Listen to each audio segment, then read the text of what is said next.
Hi. So, I'm Greek, or something like that. I did my project on the themes that are present in both Iliad and the Odyssey, which we read, and the Percy Jackson series, which I will show you. Which is a book series of, 5 books about the adventures of this kid, Percy Jackson, who is a demigod, which means he's half god, half human, so his dad is one of the big guys upstairs, and it's just kind of about his adventures throughout his young adult life. It incorporates a lot of the same stories that we've read and haven't read but have heard about, a bunch of Greek mythology stories and stuff. It's really cool because it takes those stories and it makes them modern. So let's begin. So the first theme that I want to talk about is the theme of morality, which in the Iliad, the Odyssey, and the Percy Jackson series is human created. That is, the gods, they approve of it, but they don't necessarily follow it. For example, when you see Hector being really good to the gods and sacrificing and praying to Zeus, Zeus doesn't really care. Almighty Zeus, please accept this sacrifice and protect me from all my enemies and any troubles that come upon me.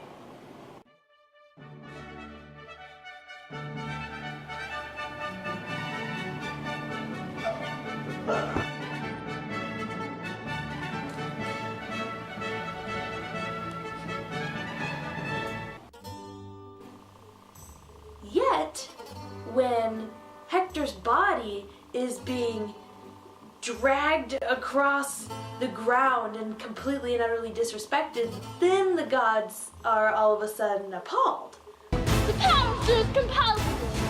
Go to the underworld, go! Hades will affirmative. Sure thing!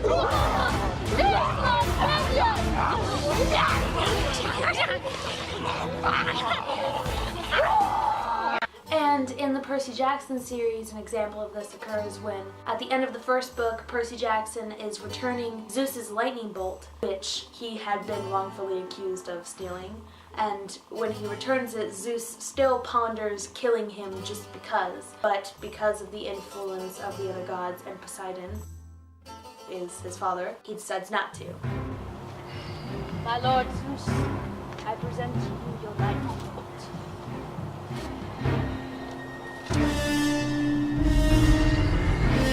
Whoa! You did not kill the son of Poseidon. Because I am Poseidon. Just drop kick Zeus.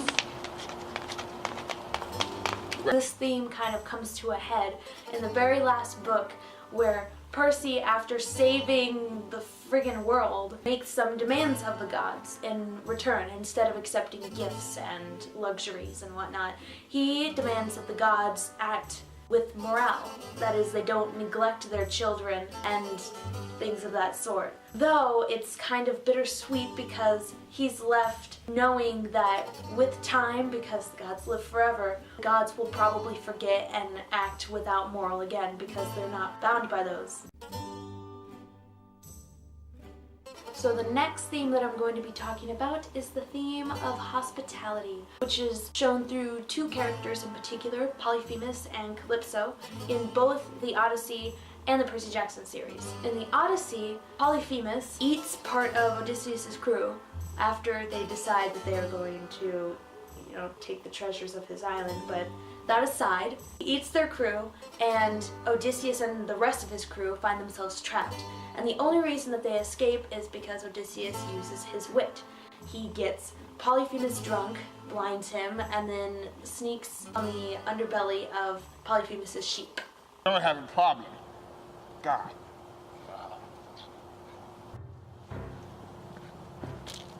Hey, Cyclops!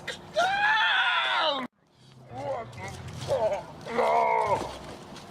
No!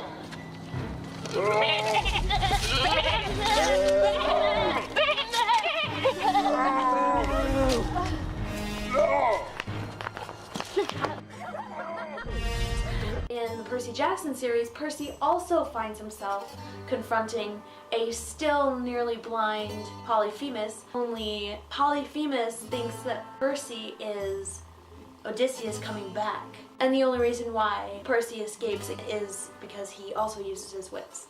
In both the Odyssey and the Percy Jackson series, Odysseus and Percy both encounter Calypso and are stuck on her island for a little while.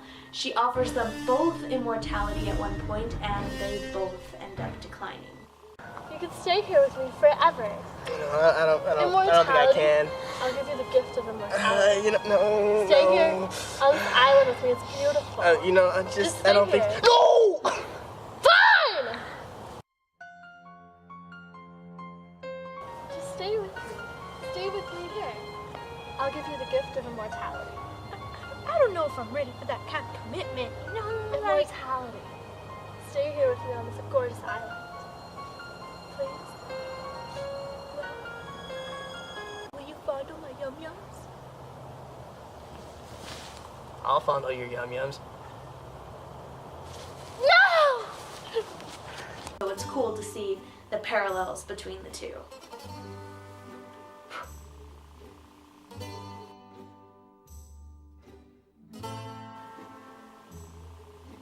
Oh, the last theme that I'm going to talk about is the theme of a growth to manhood. In the Odyssey, this is illustrated through Odysseus' son, Telemachus. I really hope I'm saying that right. Telemachus was too young to chase off the suitors when they began to harass Odysseus' wife while he was gone off journeying and whatnot.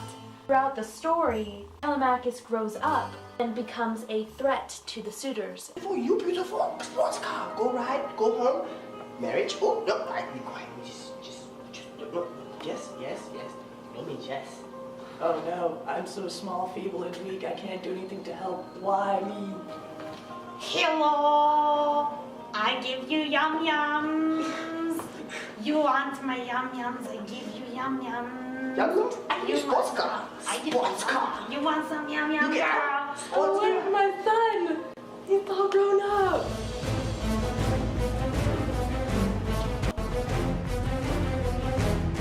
Jackson goes through much in the same kind of growth, as in the beginning of the series, he is a naive, immature little boy who don't know nothing about girls or gods or being noble. He grows into this mature young man by the end of the story.